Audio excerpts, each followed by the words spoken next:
siya nakakain ng kanin. Hindi ko alam kung anong kinakain nito ngayon. Sobrang gutom na siguro.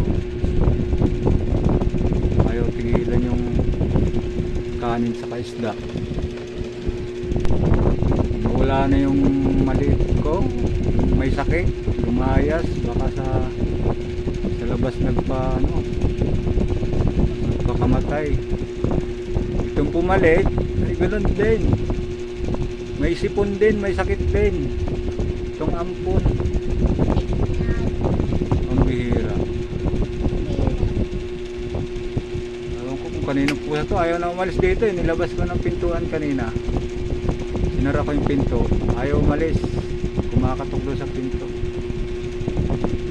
Sabi niya, tao po! Tao po!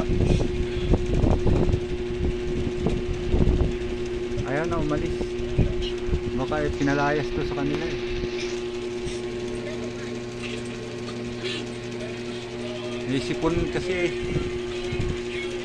Grabe rin yung ubo niya at saka sipon.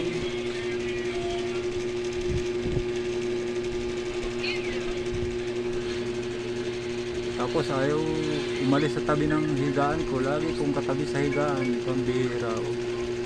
Pati ako may sipon na rin. Meow!